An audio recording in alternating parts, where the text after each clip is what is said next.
अन्न की व्यवस्था करा दो, बच्चा पढ़ाई में बहुत अच्छा है पर साधन नहीं है, अपने तरफ से एक बच्चे की व्यवस्था उठा लो, उसकी स्कूल की फीस भर दो, उसको कॉपी किताब की व्यवस्था कर दो।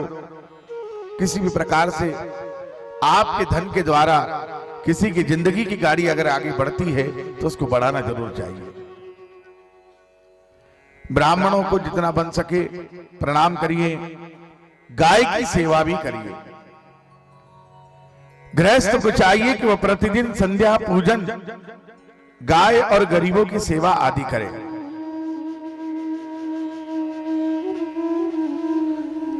अब एक बार नारद जी ने भगवान से विनती की कि जरासंध द्वारा बंदी बनाए गए राजाओं को मुक्त करो महाराज। अब युधिष्ठिर के द्वारा निमंत्रण भी आया भगवान श्री कृष्ण को कि वे राजसु यज्ञ में आप पधारिए। भगवान श्री कृष्ण सोचने लगे कि पहले कौन सा काम किया जाए। नारद जी ने कहा कि पहले आप राजसु यज्ञ का जो आयोजन हो रहा है उसमें जाइए। राजसु यज्ञ के समय भीम ने दुर्योधन का अपमान किया, कर्कशा वाणी के कारण कलह प्रारंभ किया, जिसकी अंतिम परिणति महाभारत के दारुण युद्ध में हुई थी। मेरे भाई बहनों, पांडवों ने वनवास का समय गुजरात में बिताया था। राजसु यज्ञ के निमित्त योद्धाओं का नाश हो गया, किंतु एक जरासंध शेष रह गया। जरासंध महान शिव भक्त था। बोलिए शंकर भगवान की जय। और उस शिव भक्त को जीतना आसान नहीं था। तो भगवान ने युक्ति की, वे स्वयं अर्जुन और भीम के साथ ब्राह्मण का वेश धारण करके जरासंध के पास गए। जरासंध का नियम था कि ब्राह्मणों को भोजन कराने के बाद स्वयं भोजन करता था, और ब्राह्मणों को भोजन कराने के बाद ब्राह्मणों जो मांगते थे वो दान देता था। स्वयं कहता था ब्राह्मणों से कि आपकी जो इच्छा वो बोलिए। अब श्री कृष्ण भगवान, भीम और अर्जुन तीनों ब्राह्मण के वेश में हैं। भगवान श्री कृष्ण ने भीम को बताते हुए कहा कि मेरे शिष्य से आप द्वंद्व युद्ध करो। 27 दिन हो गए लड़ते लड़ते, किंतु जरासंध मरता नहीं था। भीम कहने लगा, बोले महाराज आप तो खा पी करके सब लोग मौज कर रहे हैं और इधर लड़ते लड़ते मेरा शरीर थक गया है। भगवान श्री कृष्ण बोले, जरासंध इसलिए नहीं मर रहा है क्योंकि तुम लड़ते समय मेरी तरफ देखते नहीं हो। अगले दिन युद्ध प्रारंभ हुआ। भीम ने भगवान की ओर देखा, जरासंध के 2 टुकड़े किए। इसके पहले कई बार टुकड़े कर चुके थे भीम, पर जरासंध उसका शरीर आपस में आके जुड़ जाता था। भगवान ने इशारा किया और विपरीत दिशा में शरीर फेंकने के लिए कहा, तब जरासंध मारा गया। और इस प्रकार जरासंध का वध करके प्रभु ने सभी राजाओं को मुक्त किया। राजसु यज्ञ के आरंभ में भगवान श्री कृष्ण की पूजा सर्वप्रथम की गई, तो शिशुपाल ईर्ष्या से जल उठा। उसने भगवान श्री कृष्ण को बहुत अपशब्द बोले। भगवान श्री कृष्ण ने वचन दिया था कि ये 100 गाली देगा जब तक मैं इसे कुछ नहीं कहूंगा। जैसे 100 अपशब्द पूर्ण हुए, भगवान ने सुदर्शन चक्र से शिशुपाल का उद्धार कर दिया। शिशुपाल का अर्थ क्या है? शिशुपाल अर्थात क्रोध। भगवान ने शिशुपाल का क्रोध का सुदर्शन चक्र ज्ञान से नाश किया। क्रोध को मिटाने का उपाय है सत्संग करो। जब तक आप सत्संग नहीं करेंगे, अच्छे लोगों का संग नहीं करेंगे, तब तक क्रोध समाप्त नहीं होता। क्रोध आता है हमारे विचारों के कारण, और क्रोध नहीं आता है उसमें भी हमारे विचार ही होते हैं। जीवन में एक बात याद रखना, आपका एक अपना परिवार है, और परिवार के कारण कभी क्रोध मत करिए। मां ने कुछ कह दिया, बहन ने कुछ कह दिया, पत्नी ने कुछ कह दिया, भाई ने कुछ कह दिया, सास ने कुछ कह दिया, ससुर ने कुछ कह दिया। तो जब भी तुम्हें क्रोध आए तो मेरी इस लाइन को जरूर याद कर लेना कि आखिर कहा किसने है, आखिर कहा किसने है। जो मुझसे प्रेम करते हैं उन्होंने तो मुझ पर क्रोध किया है, दूसरा तो कोई नहीं कर रहा ना। मां ने अगर कोई बात कह दी तो ये वही मां है जो मुझे पहले खिलाती है, बाद में भोजन करती है। मेरे भाई बहनों, आप यहां माताएं बैठी हैं, एक प्रश्न का उत्तर दीजिएगा। घर में भोजन बना, सबने भोजन कर लिया, केवल माताएं भोजन करने के लिए रह गई है, और सब्जी खत्म हो जाए तो आप लोग बनाती हो क्या? जोर से बोलो, मैं आप ही के हित की बात कह रहा हूं, हाँ या नहीं? नहीं ना। परंतु अगर घर के आदमी ने भोजन नहीं किया है और सब्जी खत्म होगी तो बनेगी कि नहीं? एक बार मेरी माताओं के लिए ताली बजाओ। इतना त्याग करती है मेरी माताएं। अब ये माताएं देखो, मां वही है, सिर्फ पद प्राप्त होते चला जाता है। जब एक कन्या का विवाह हो जाता है तो उसे पत्नी का पद प्राप्त हो जाता है। जिस दिन घर में कोई नया मेहमान आ जाता है, नन्ना मुन्ना किलकारी कर देता है, तो मां का पद प्राप्त हो जाता है, और वही किलकारी करने वाला बड़ा हो जाता है, और उसके लिए जब हम बहू ले आते हैं तो सास का पद प्राप्त हो जाता है। पद परिवर्तित होता है, व्यक्ति तो वही रहेगा, है ना। हम भी बालक थे, बालक से पति बने, पति के बाद पिता बने, पिता के बाद ससुर बनते हैं, पद वही है। अब आप विचार करिए, आप जिस पद पर बैठे हो उस पद का संचालन आपको अच्छे से करना चाहिए कि नहीं? करना चाहिए कि नहीं? अगर आप सास बन गए हो तो सास का काम क्या है? सास का काम यह है कि बेटे से ज्यादा बहू का पक्ष ले, बेटे से ज्यादा बहू का पक्ष ले। क्यों? क्योंकि किसी ने अपनी बेटी तुम्हें दी है और इस विश्वास पर दी है कि तुम बहू नहीं बेटी बना के रखोगे। ये पद की गरिमा है साहब। क्रोध को जीतना है। और याद रखिए, आप अपनी एक फोटो क्रोध में खींचिएगा और एक मुस्कुराते भी खींचिएगा, और जिसने कभी स्कूल का मुंह नहीं देखा उसको दोनों फोटो दिखाना, भैया बताओ इसमें अच्छा कौन सा लग रहा। तो बेचारा जो पढ़ा लिखा नहीं है वो भी कहेगा कि ये मुस्कुराता हुआ चेहरा बड़ा अच्छा लग रहा है। क्रोध मत करिए। आज की दक्षिणा आप लोग, भागवत के बाद आरती होगी, फिर व्यास पूजन होगा। मैं 7 दिन की कथा की लहरपुरे परिवार के संपूर्ण सदस्यों से, और यहां जितने लोग बैठे हैं, मैं उन सब परिवार के लोगों से आज केवल एक दक्षिणा मांगता हूं, अगर हो सके तो दे देना, कि जीवन में सदा मुस्कुराते रहोगे, क्रोध से बचोगे, क्रोध नहीं करेंगे। राधे। अब इधर आगे कथा आती है, बड़ी सुंदर कथा में हम प्रवेश करने जा रहे हैं। निवेदन करता हूं 40 मिनट तक अपने मोबाइल से दूर रहिएगा, क्योंकि भंडारे का भी समय हो रहा है। पर बहुत अच्छा प्रसंग है श्रीमद् भागवत का। आप जितने श्रोता बंधु है इस प्रसंग को बड़े प्रेम से सुने।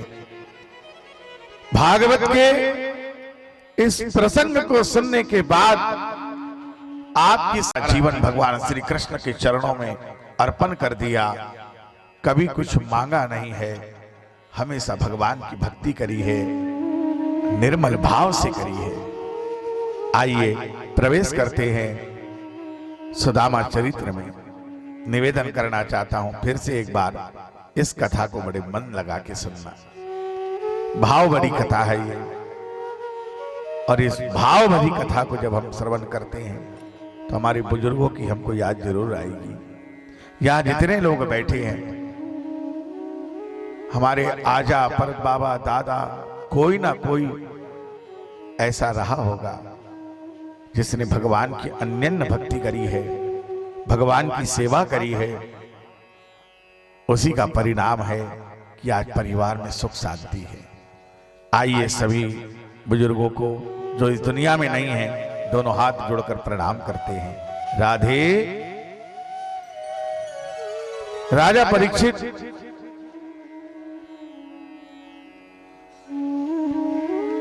कहते हैं, महाराज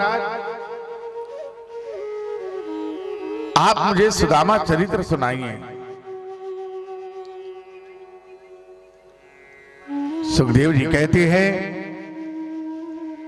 वह वाणी धन्य है जो भगवान की सेवा करती है, वही मन सच्चा मन है,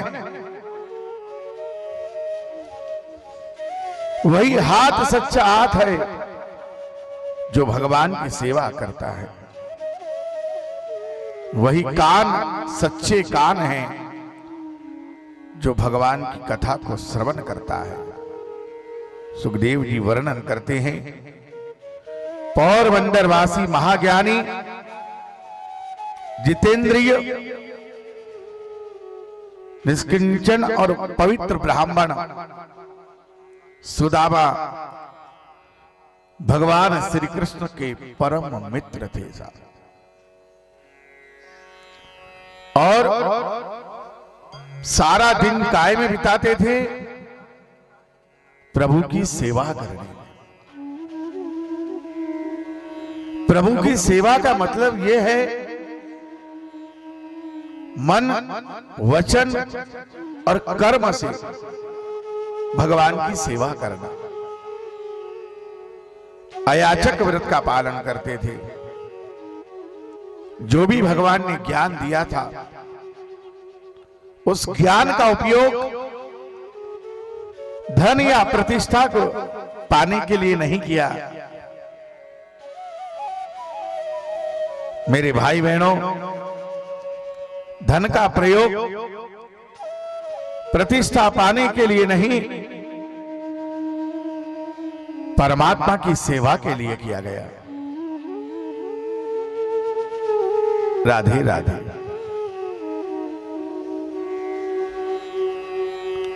आदरणीय बंधुओं, सुदामा के घर दरिद्रता का राज्य था। उसकी पत्नी का नाम था सुशीला। सुशीला महान पतिव्रता थी। पति धन दे, धन धान्य से परिपूर्ण है, घर में संपत्ति का अंबार लगा हुआ है। पति से प्रेम करने वाली पत्नी की कोई बराबरी नहीं है। विपरीत परिस्थितियों में अपने पति का साथ दे, वही पत्नी सच्ची पतिव्रता है। परसों की कथा में आया था, धर्म पत्नी वो है जो अपने पति को धर्म के मार्ग पर ले जाए, धर्म के अनुसार जीवन जिए, शास्त्र की बातों को माने, शास्त्र की मर्यादा का पालन करते हुए अपना गृहस्थ जीवन जिए। धर्मपत्नी माता कौशल्या भी थी, धर्मपत्नी मंदोदरी भी थी। रावण महाराज से कई बार कहा था उन्होंने कि आप पराई स्त्री को अपने घर में लेकर आए हो महाराज, ये ठीक नहीं है, आपने ले जाके सम्मान छोड़ आइए। आदरणीय श्रोता बंधुओं, अपने पति के साथ सुशीला भी भगवान की सेवा करती है। लोग 15 दिन में एक बार एकादशी करते हैं और सुशीला के हाथ तो कोई ठिकाना ही नहीं कि महीने में कितने बार एकादशी हो जाए, क्योंकि अन्नपूर्णा की व्यवस्था बराबर नहीं थी। परंतु फिर भी सुशीला ने कभी अपने पति से नहीं कहा कि आप विद्वान होकर भी कमाते क्यों नहीं हो। यदि कोई साधारण स्त्री होती तो सुदामा जी से कहती, यदि कुछ काम काज नहीं करना था तो मेरे साथ विवाह करके मेरा जीवन क्यों बिगाड़ दिया।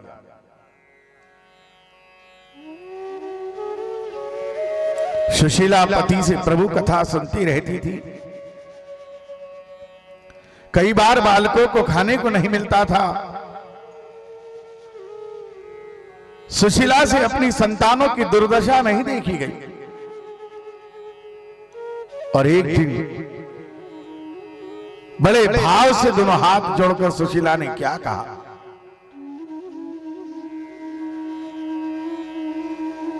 हे प्रभु,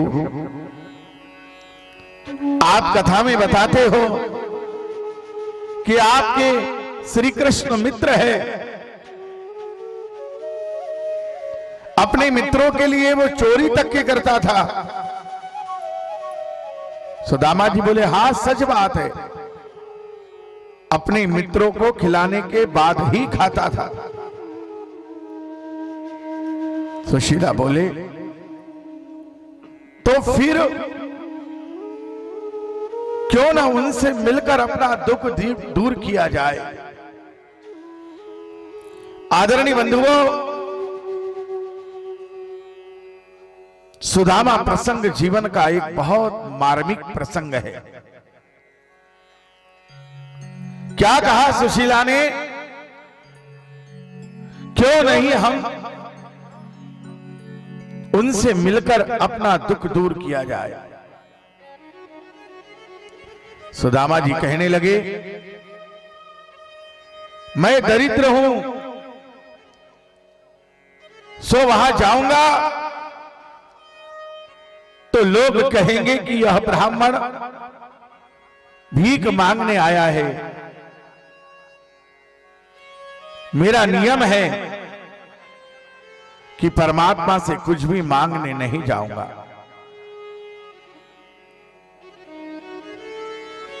परमात्मा से मांगने नहीं जाऊंगा।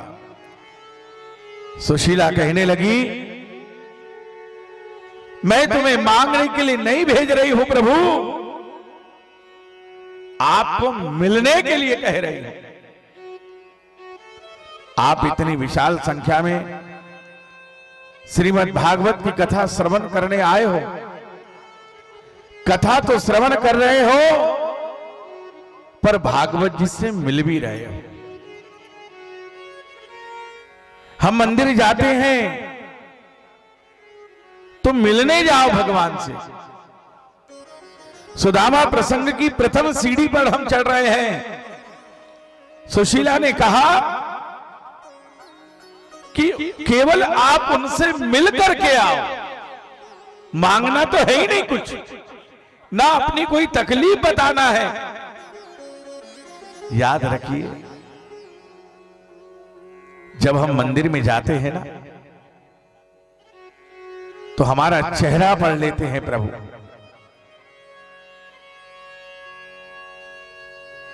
आदमी के अंदर जो चल रहा है उसको भी परमात्मा के अंदर ही पढ़ने की क्षमता है। आपके मन में क्या चल रहा है ये हम नहीं बता सकते, हमारे मन में क्या चल रहा है ये आप नहीं बता सकते, पर परमात्मा को मालूम है कि आपके मन में क्या चल रहा है। तो मंदिर में जाओ, चाहे भोलेनाथ के मंदिर में जाओ, हनुमान जी के मंदिर में जाओ, श्याम जी के मंदिर में जाओ, पांडुरंग के मंदिर में जाओ, तो प्रभु से मिलने के लिए जाओ। और कहना ही है तो एक लाइन कह देना, मंदिर में रहते हो भगवान, कभी बाहर भी आया जाया करो, मैं रोज तेरे दर आता हूं, कभी तुम भी मेरे घर आया करो, मंदिर में रहते हो भगवान, कभी बाहर भी आया जाया करो, मैं रोज तेरे घर आता हूँ, मैं रोज तेरे घर आता हूँ, कभी तुम भी मेरे घर आया करो, मंदिर में रहते हो भगवान।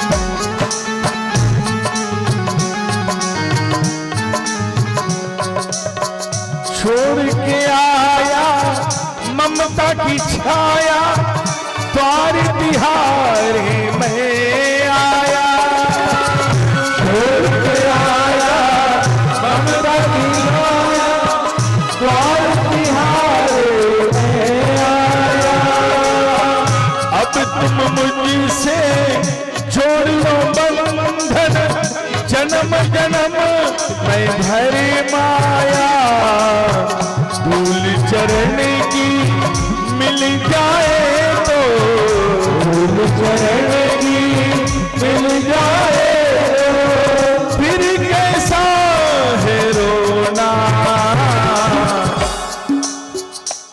भगवान से यही मांगना प्रभु, आपके दरबार में हाजिरी लगती रहे, चरण कमल अब नहीं खोना, चरण कमल अब नहीं खोना, छू लेने दो इन चरणों को, छू लेने दो इन चरणों को, बन जाए तो सोना,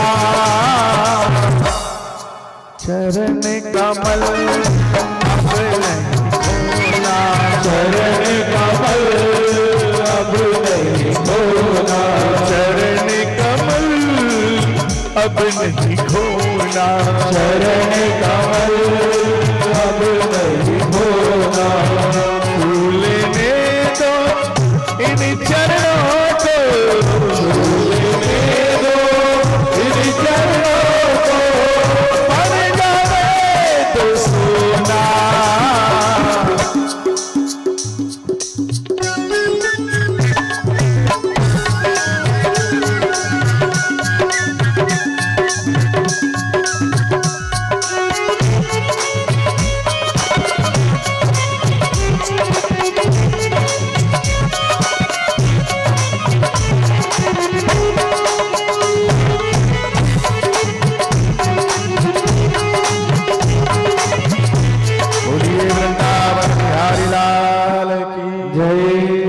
तो मिलने के लिए कह रही है, मांगने नहीं जाना है। जिन लोगों ने सुंदरकांड का पाठ किया हो तो हनुमान जी से श्री राम जी ने भी कहा है, हनुमान जी ने जो कार्य किया था निष्काम भाव से किया है, कोई कामना नहीं थी। कहे हनुमंत विपत्ति प्रभु सोई। हे हनुमान जी, विपत्ति क्या है, परेशानी क्या है, चिंता क्या है? कहे हनुमंत विपत्ति प्रभु सोई, जब तब सुमिरन भजन न हो। जिस समय व्यक्ति आपका भजन नहीं करता, जिस समय आपका चिंतन नहीं करता, वही समय विपत्ति है, इसके अलावा कोई विपत्ति नहीं है। मिलने के लिए जाइए, परमात्मा से मिलने रोज जाइए, नियम बनाइए। आपके गांव में भी बहुत सुंदर शिवालय है, आपके गांव में सुंदर पांडुरंग सरकार का दरबार है, विठल रुक्मणी महाराज कई वर्षों से विराजमान है मठ के अंदर। नियम बनाइए प्रतिदिन कोई भी मंदिर जाने का। गृहस्थ जीवन में गृहस्थ की गाड़ी बढ़िया चले, उसके लिए नियम होना चाहिए कि प्रतिदिन परमात्मा के दर्शन करने जरूर जाए। सबको प्रणाम कर लो, चल जाएगा। घर से ही बैठे बैठे प्रणाम कर लो, चल जाएगा। दुकान से, खेत से, पर एक नियम होना चाहिए। कोई भी एक मंदिर पकड़ लो, जहां आपका मन लेकर चला जाए, तो मंदिर जाकर के रोज परमात्मा से मिलकर आइए। जो व्यक्ति ये इतना सा नियम कर लेना, उसको जीवन में कोई कष्ट नहीं होता। सुदामा जी से कह रही है, आपसे मैं मांगने जाने के लिए थोड़ी ना कह रही हूं, विचार करिए। बच्चे भूख से तड़प रहे हैं, मां मां, पिताजी को नहीं कह रहे हैं, मां से कह रहे हैं, मां बहुत जोर की भूख लग रही है। सारे डब्बे पलट के देख लिए, कुछ भी नहीं है साहब। आटे के जो पीपा होता है उसमें पानी डाला, नमक मिर्ची डाल करके उबाल करके बच्चों को पिला दिया साहब। मां है ना। अपने लिए कभी नहीं कहा सुदामा जी से कि भगवान से कुछ मांग लो, पर बच्चों की भूख देखी नहीं गई। बच्चे का उतरा हुआ चेहरा मां बाप को कभी सुहाता नहीं है। सब कुछ दांव पे लगा देते हैं अपने बच्चे की मुस्कुराहट को पाने के लिए। पर जीवन में याद रखना, मां से बड़ा संसार में कोई नहीं है। वही मां आज सुशीला कह रही है, एक बार मिलने के लिए चले जाओ। मैंने आज तक आपसे कुछ नहीं मांगा। सुशीला बहन ने सुदामा जी से कुछ भी नहीं मांगा कि मुझे ये अमुक वस्तु चाहिए ना। कभी ये भी नहीं कहा कि जब कमाना नहीं था तो ब्याह क्यों किया, क्योंकि पति जो कमा रहा है वो कोई नहीं कमा सकता, वो कमा रहा है राम नाम का धन।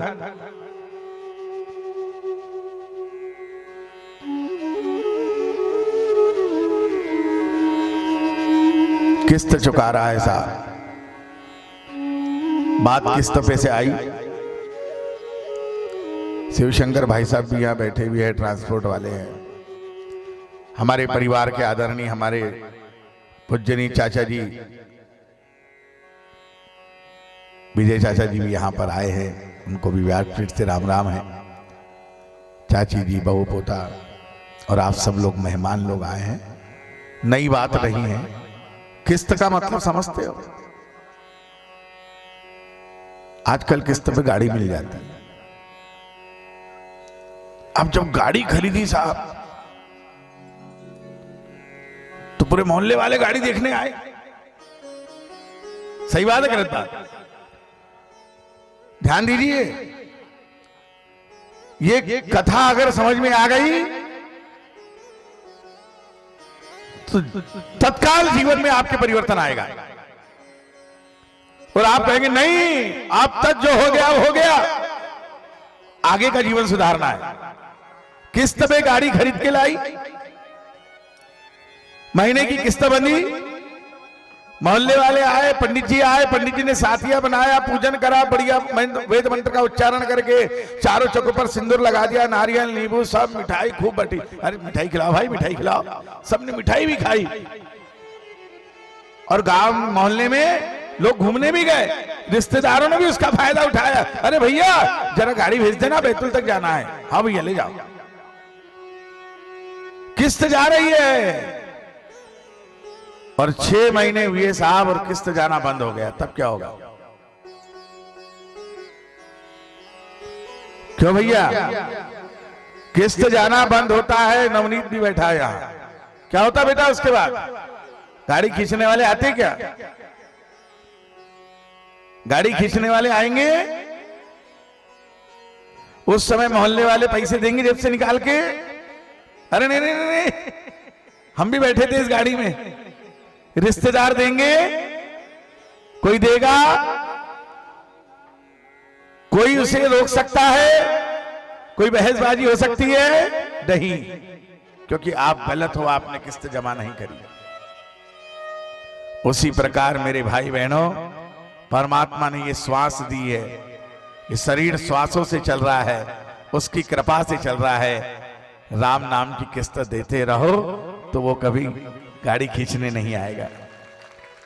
पूरी किस्त भराएगी, जीवन में सुख से जियोगे और जिस दिन इस जिंदगी से जाओगे तो नगर नहीं पूरी पृथ्वी पर नाम लेकर के जाओगे और पूरी आयु जियोगे।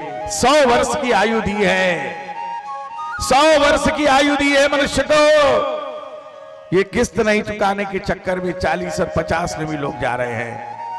धन्यवाद देता हूं मैं उस परम पिता परमेश्वर को कि आज 2023 में आप कथा श्रवण कर रहे हैं और आपके आशीर्वाद से, सहयोग से इस कथा को कहने का अवसर प्राप्त हो रहा है।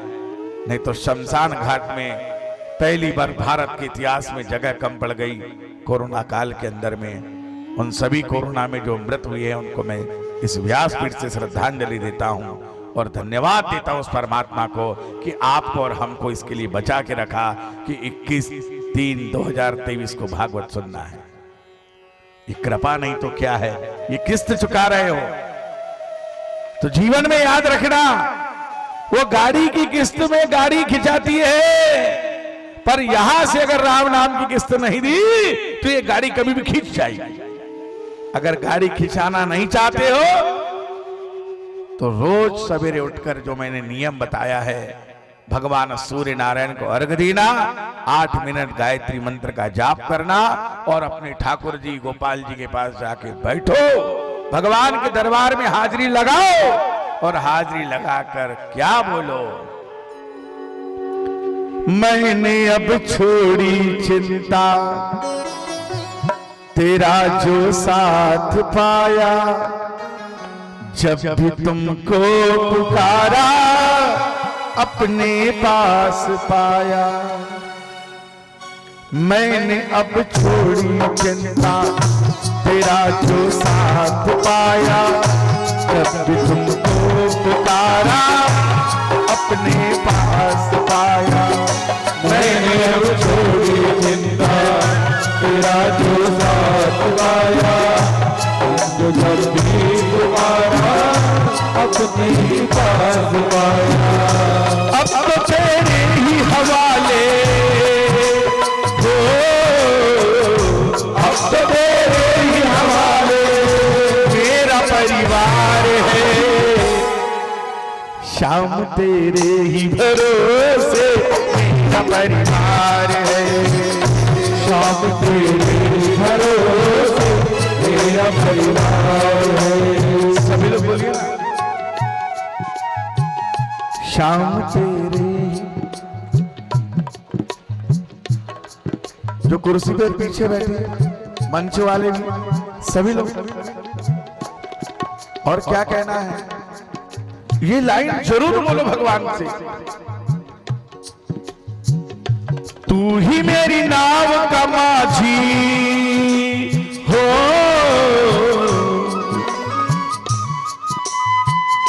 तू ही पतवार है शाम तेरी। जिनको ऐसा लग रहा है कि अपने भरोसे घर है, वो मत गाओ। मैं चलाता हूं, ध्यान से सुनना। मैं चलाता हूं कारोबार, मेरे कारण अच्छे से रोटी पानी खा रहे हो, उनको बोलो, वो मत बोलो। मैं अच्छा हूं, मैं अच्छा हूं, ये स्वाभिमान है, और मैं ही अच्छा हूं, ये अभिमान है। तो किया अभिमान तो फिर मान नहीं पाएगा, होगा प्यारे वही जो राम जी को भाएगा। किया अभिमान तो फिर मान नहीं पाएगा, होगा प्यारे वही जो श्री राम जी को भाएगा। भले आशा त्याग करे, भले आशा त्याग करे, भले आशा त्याग करे, भले आशा त्याग करे, राम राम रहिए, जाहि विधि राखे ताहि विधि रहिए, जाहि विधि राखे ताहि विधि रहिए। जिस भी हाल में वो रखे, छोड़ दो उसके ऊपर। हमारे हाथ में जो है उसको हम अच्छे से अच्छा करें। माताएं, आपको जो जिम्मेदारी दी है, जो काम परमात्मा ने दिया है, उसको खूब मन लगा के करो। छोटे से कन्हैया घर में है, उसका भरपूर ध्यान धरो। राधा रानी है, भरपूर ध्यान रखो। जो व्यापार करते हैं, व्यापार को मन लगाकर करो। जो खेती करते हैं, वो खेती मन लगाकर करो। नौकरी वाले नौकरी मन लगाकर करो। परमात्मा को संसार चलाना है, संसार हमको नहीं चलाना है। संसार उसके हाथों में है और हम संसार के हाथों में हैं। इसलिए निवेदन करता हूं, जो भी काम दे दिया है आपको, उसको मन लगा के करो, 100% करो। जितना 100% करोगे, उतना जीवन में आनंद की प्राप्ति होगी, सफलता आपके कदम चूमेगी। यहां सुशीला ने यही कहा, मिलने जाओ। सुदामा जी की इच्छा तो बिल्कुल नहीं थी, पर पत्नी के भाव बड़े सुंदर थे साहब। क्योंकि पत्नी भी केवल ये चाहती है, मैं भूखी रह जाऊं पर मेरे बाल गोपाल नहीं रहे। मैंने कहा ना अभी थोड़ी देर पहले, घर में अगर सब्जी खत्म हो गई, सबने भोजन कर लिया, तो ये माताएं दोबारा सब्जी बनाती है क्या? नहीं, अचार से खा लेगी, नमक मिर्ची लगा लेगी। यही है आदि शक्ति जगत जननी। और घर के परिवार के आदमी ने अगर रोटी नहीं खाई है, तो तुरंत सब्जी बनकर के तैयार हो जाती है। पूरा जीवन समर्पित कर देती है माताएं अपने बच्चों के लिए, अपने पति की सेवा के लिए, अपने लिए कुछ भी नहीं रखती। सुशीला ने जब बच्चों को तड़पती भूख से देखा, तब मिलने के लिए भेज रही है। और आज सुदामा जी तैयार हुए हैं। विचार करिए आप, पौष मास में सबसे ज्यादा ठंड पड़ती है।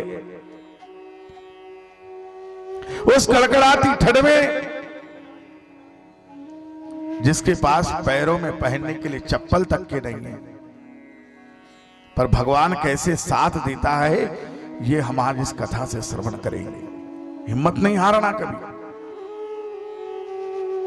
और जो कहते हैं ना भगवान कहां है, उनको मंदिर का हिलता हुआ ध्वज जो है वो दिखा दो। कि हवा चल रही है, आसमान से बारिश हो रही है, गर्मी पड़ रही है। आम के वृक्ष में समय पर बोर आएगा, समय पर फल लगेंगे। होली आने के पहले ही टीसू का फूल खिलेगा। मेरे भाई बहनों, यही तो ईश्वर है। वो अपनी प्रकृति अपने बच्चों को सब देता है समय समय पर। आप खेत में केवल दाना भूनने जाते हो, उस दाने को वृक्ष के रूप में बनाकर उसमें बाली लगने के बाद बाली में दाना भरने की जिम्मेदारी परमात्मा की है। आपका काम है केवल जमीन में दाना डालना, उसके बाद मेरे ईश्वर सत्ता का कार्य चालू हो जाता है। आप मंदिर मिलने जाओ भगवान से, आगे की फिक्र छोड़ दो। आपका कारोबार, आपका व्यापार, आपकी खेती सब वो चलाता है। और अगर वो नहीं चलाता होता तो इतनी विशाल संख्या में आप यहां नहीं बैठते। इतनी विशाल संख्या में आप यहां नहीं बैठते। ईश्वर है। कड़कड़ाती ठंड में नाम लिया गोविंद का और चल पड़े, घर से तैयार हुए निकलने के लिए। अरे सुशीला, अब तू भेज रही है मित्र से मिलने के लिए, तो ला कुछ तो दे, मैं उसको दे दूंगा ले जाके। सुशीला कुछ रहता तो बच्चों को बना के नहीं खिला देती। कुछ भी तो नहीं है। आज तक कभी किसी के दरवाजे मांगने जो महिला नहीं गई, जो बहन कभी नहीं गई साहब। पानी पीकर सो गए। ब्राह्मण कभी भीख नहीं मांगता, ध्यान दीजिएगा। ब्राह्मण पृथ्वी दान लेने का अधिकारी है। पत्थर को इंसान पचा सकता है, पर ब्राह्मण के धन को पचाना बड़ा मुश्किल है। और ब्राह्मण कभी भीख नहीं मांगते, पहले भी नहीं मांगी और आज भी नहीं मांगते। ब्राह्मण शमकमासित बाहु राजन करता, भिक्षुक नहीं मिलेंगे कभी। चाहे कुछ भी हो जाए, कथा कर लेंगे, पूजा कर लेंगे, पाठ कर लेंगे, काम कर लेंगे, धंधा कर लेंगे, मांगने के लिए कभी नहीं जाते। और जो मांग ले वो राधे राधे। आज तक कभी नहीं मांगा, पर आज पहली बार मांगने गई तो किसके लिए गई? किसके लिए मांगने गई है? भगवान के लिए मांगने गई है। आप मंदिर निर्माण होता है, कोई अपने घर के लिए नहीं, कोई अपने घर के लिए नहीं मांग रहा है, मंदिर के लिए मांग रहा है। और मंदिर के लिए मांगने वाले भी बड़े सौभाग्यशाली होते हैं। अभी परसों यहां श्याम ज्योत का आयोजन हुआ। सेठ जी ने उसमें 51,000 रुपए का सहयोग प्रदान किया मंदिर को। ये क्या 51,000 रुपए देंगे? देने वाले वो बैठे अंदर, जो हमारे दादा दादी है, जिनकी स्मृति में भागवत हो रही है। उनका आशीर्वाद है कि पांचों भाई अमन चैन है, परिवार अमन चैन है। और ये 51,051 लाख के रूप में कब वापस आएंगे पता भी नहीं चलने वाला है। अरे आप एक दाना बोते हो तो 100 दाने बाली में भर जाते हैं। और गोविंद के नाम से दिए हो तो कभी वो खाली थोड़ा ना रखेगा। सही है गलत? तो यहां पर 5 घर में जाकर 5 घर में गई केवल, और बोले जीजी मेरे पति अपने मित्र कन्हैया से मिलने जा रहे हैं, एक मुट्ठी तंदुल उधार दे दो। ध्यान देना, मांगा फिर भी नहीं है, केवल उधार मांग कर लाई है। भाई किराने की दुकान पे गए, साहब 1 किलो चावल उधार दे दो, कमाएंगे जब दे देंगे। उधार का लेन देन चलता है, मांगना अलग चीज होती है। 5 घर से लेके आई, कुछ भी कपड़ा नहीं था, साड़ी का पल्लू फाड़ करके पोटली बना दी। सुदामा जी ने वो पोटली अपने पास रखी और सबको राम राम करते करते धीरे धीरे यात्रा का आरंभ हुआ है। यात्रा जब आरंभ हुई, ध्यान दीजिए, चलते जा रहे हैं, चलते चलते चलते ठोकर लग गई साहब। ध्यान से सुनिएगा इस कथा को। ठोकर लग के सुदामा जी गिरे और इधर भगवान श्री कृष्ण की छाती में दर्द हो गया एकदम से। क्या हुआ? क्योंकि भक्तों के हृदय में और भक्त भगवान के हृदय में वास करते हैं। मेरे भाई बहनों, तुरंत विमान भेज दिया भगवान ने। सुदामा जी बोले अब अपने बस की नहीं है, अब अपने बस की नहीं है वहां जाना। एक मिट्टी का ढेला लिया और सिराना रख के सो गए।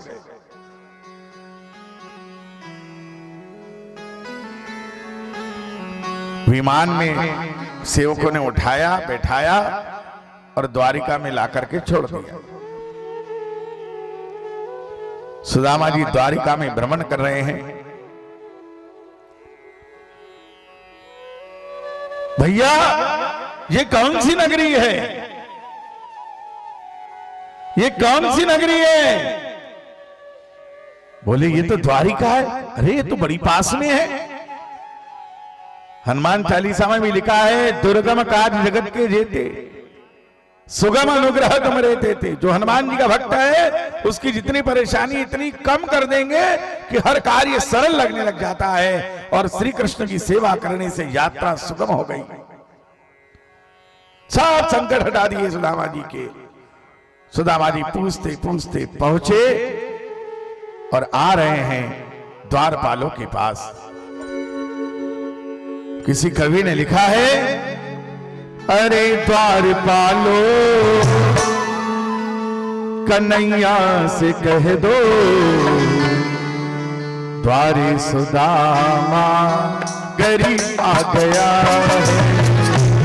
द्वारपालो कन्हैया से कह दो, द्वारे सुदामा गरीब आ गया है। राम राम राम राजा राम राम राम राम राम राम राजा राम राम राम राम राम राम राजा राम राम राम राम राम राम राजा राम राम राम। अरे द्वारपालो कन्हैया से कह दो, अरे द्वारपालो कन्हैया से कह दो, मेरे पे सुदामा गरीब आ गया है। मेरे पे सुदामा गरीब आ गया है।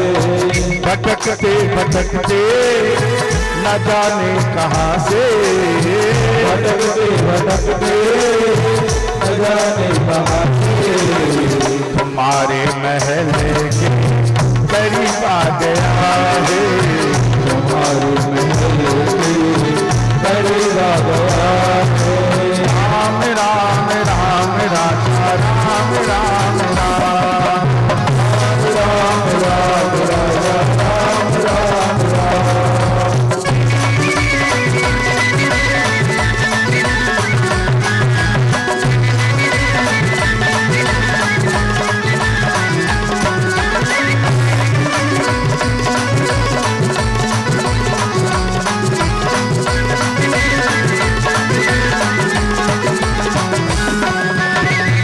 सर पे है पगड़ी न तन पे है जामा, न सर पे है पगड़ी न तन पे है जामा। बता दो कन्हैया को नाम है सुदामा, बता दो कन्हैया को नाम है सुदामा। एक बार मोहन से जाकर के कह दो, एक बार मोहन से जाकर के कह दो, मिलने सखा नशा गया है, मिलने सखा नशा गया है। अरे द्वारपालो कन्हैया से कह दो अरे राधे कन्हैया से कह दो हमारे सुदामा गरीब आ गया रे सुदामा गरीब आ गया रे राम राम राम राजा राम राम राम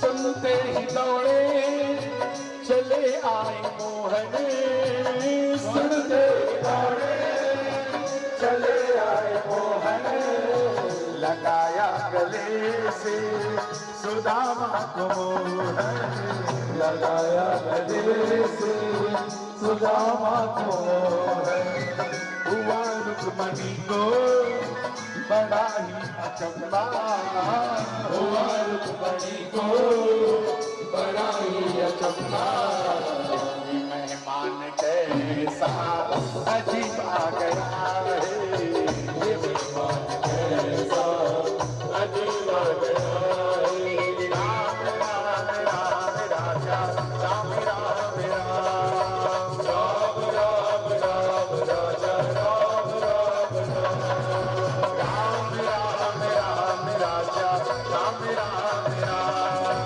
राम राम राजा राम राम राम अंगीकार मानो कन्हैया से कह दो अंगीकार मानो कन्हैया से कह दो रामा करीब आ गया रे रामा करीब आ गया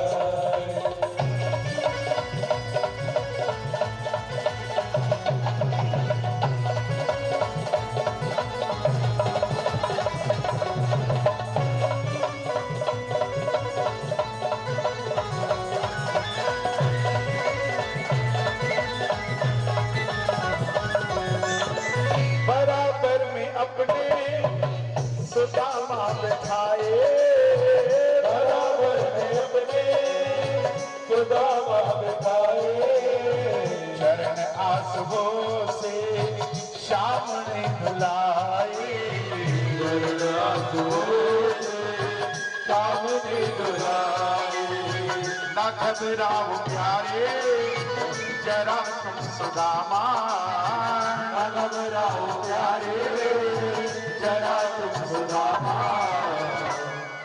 खुशी का समा तेरे करीब आ गया है खुशी का समा तेरे करीब आ गया है राम राम राम राजा राम राम राम राम राम राम राजा राम राम राम राम राम राजा राम राम राम राम राम राम राजा राम राम राम भगवान सुदामा जी के चरणों को धुलवा रहे हैं मिलन हुआ कृष्ण सुदामा का देख सुदामा की दीन दशा करुणानिधि करुणा करी के रोए और पानी परात को छू नहीं नैनन के जले सो पग धोए सुदामा जी के चरणों को भगवान ने धुलाया मित्र की यह दशा देखकर आज जगत के पालनहार जगन्नाथ ठाकुर जी की आंखों में जल की धारा बहने लगी सुदामा जी को स्नान आदि से निवृत्त करवाया पीतांबरी पहनने के लिए दी राधे पीतांबरी भी पहनने के लिए और बड़े भाव से साथ में बिठाया है। रुक्मणी जी खड़ी है, सत्यभामा खड़ी है, जामवंती खड़ी है, विचार कर रही है कौन है आखिर। आदरणीय श्रोता बंधु, भगवान कहते हैं राम कथा में सुग्रीव और भगवान श्री राम की मित्रता हुई थी। भगवान सुग्रीव ने भगवान श्री राम, सुग्रीव जी भी राजा रहे हैं साहब, पर उनके जीवन में संकट हुआ है, मित्र बने। हनुमान जी ने मित्रता कराई, सुग्रीव जी के संकट को भगवान श्री राम जी ने हरा। आदरणीय श्रोता बंधुओं, यहां पर सुदामा जी भगवान श्री कृष्ण के मित्र, द्वारिकाधीश के राजा होने के बाद भी विचार करिए आप कि मित्र के दुख से दुखी हो रहे हैं। मित्रता का सही मायने में अर्थ यही है कि एक दूसरे का साथ देना विषम परिस्थितियों में, ये भगवान सिखा रहे हैं। विचार करिए, रुक्मणी जी पानी लेकर आई है, पानी पैर धोने के लिए, पर सुदामा जी के पांवों की स्थिति देखकर, सुदामा जी को देखकर आज जगत के जगन्नाथ ठाकुर जी की आंखों में आंसू बहने लगे साहब। क्यों कहा अभी आपसे थोड़ी देर पहले कि रोज मंदिर में भगवान से मिलने के लिए जाओ। जब हम परमात्मा से मिलने के लिए जाएंगे, देख सुदामा की दीन दशा, हमारे मन में भी कोई अगर परेशानी चल रही है, कोई चिंताएं चल रही है, वो 1000 आंख वाला देख लेता है। और याद रखना, भी कथा के समापन में आप मिलने जाते हैं, उसका फायदा क्या है ये समझ में आएगा। सुदामा जी के चरण धोए, पीतांबरी पहनवाई, स्नान ध्यान करवाया,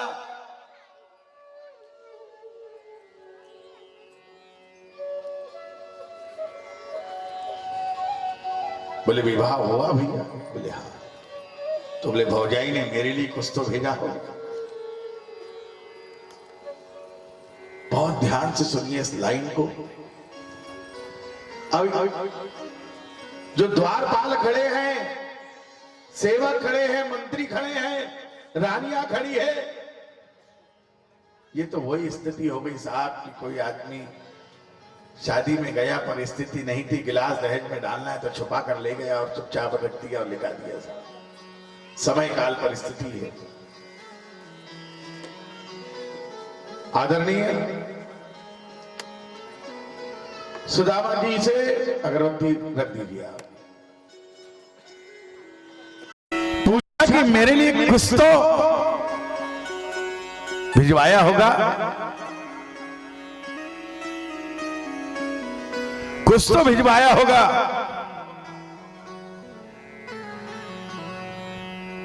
छुपा रहे हैं। आइए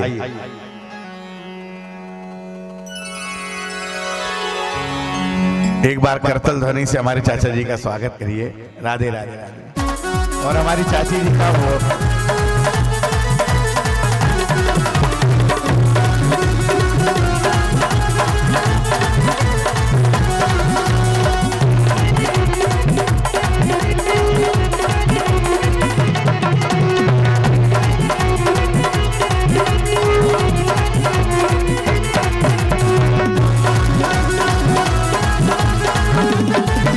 वृंदावन बिहारी लाल की।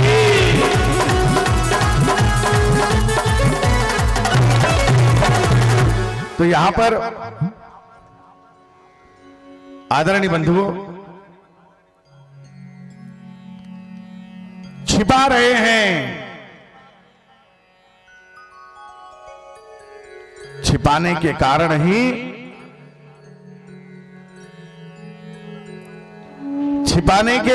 ही ये दशा हुई है साहब।